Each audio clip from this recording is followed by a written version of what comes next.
in a business school, we often focus on this. I mean, we talk supply chains, Yeah. supply chains, and everybody institutionalizes the other. They institutionalize multinationals. We institutionalize nation states.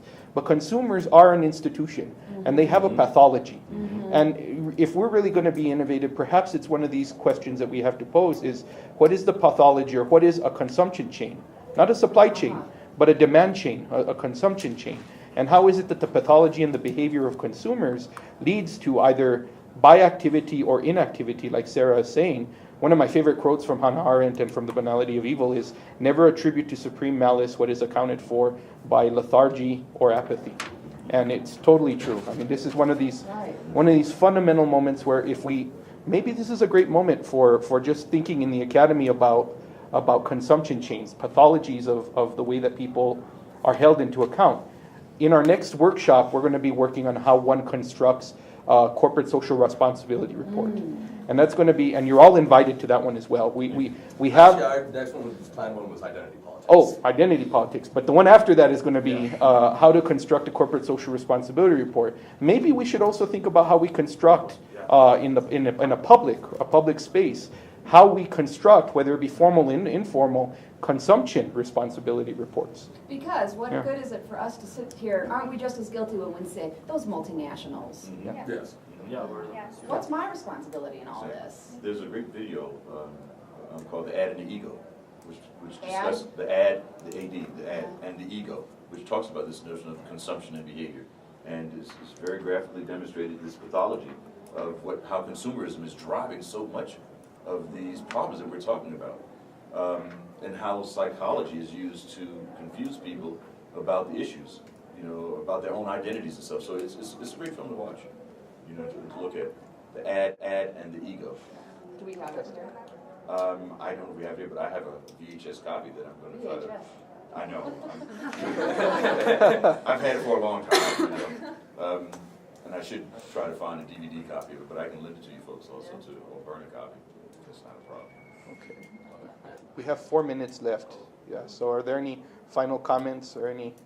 Yes. I just wanted to say, I think we've been focusing, on the consumption. We've been focusing on the super-governmental, the transnational organizations, and I think all of that, it just seems so abstract to me. And maybe I'm naive to say this, but I really just think I think that the best solution might be, setting up, looking at the specific situations and finding development techniques and finding ways to appropriately mine these minerals, creating situations within the country where you start to increase development, and from that, hopefully, you would hope that democracy will follow, those kind of better institutions will follow from within the country.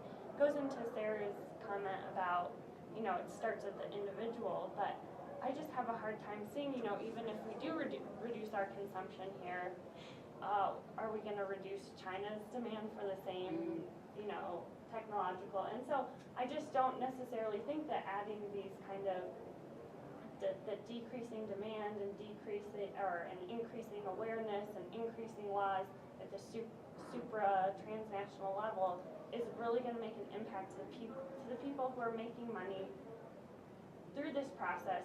I think we need to find ways to do that in a healthy way, in a developmentally and progressive way.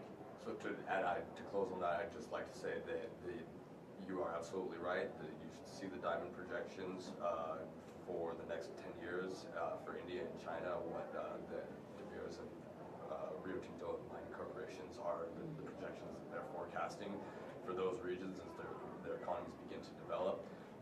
And one of the areas, De Beers specifically, where they've had great success, in my opinion, is in creating shared value in the value stream, specifically helping to build the microeconomies in the areas where they are doing mining with the small businesses, that whether it's a local grocery store, trying to help those little areas. And I think that, going back to what you said, is yes, you have to start at the ground level in the country, in the region, and figure out ways to build those economies so that there is structure.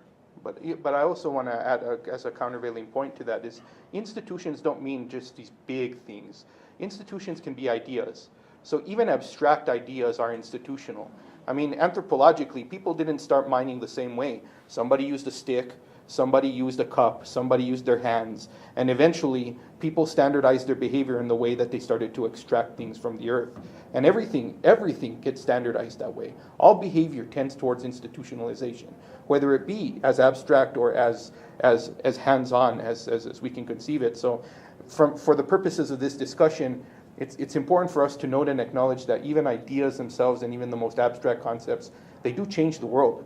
They do change. Even people's behavior changing influences business activity. You know, there's some evidence to show that actually changes it quite dramatically. When people start moving away from a particular product, people start losing interest in performing or producing because if it starts hitting their bottom line, they'll move away as well. So, but I totally acknowledge that. But even from the mining industry, even in the local circumstances, the development circumstances, there are standards, there are benchmarks, and all of those are institutionalized forms of behavior. And I think that's really the key when we talk about working upstream.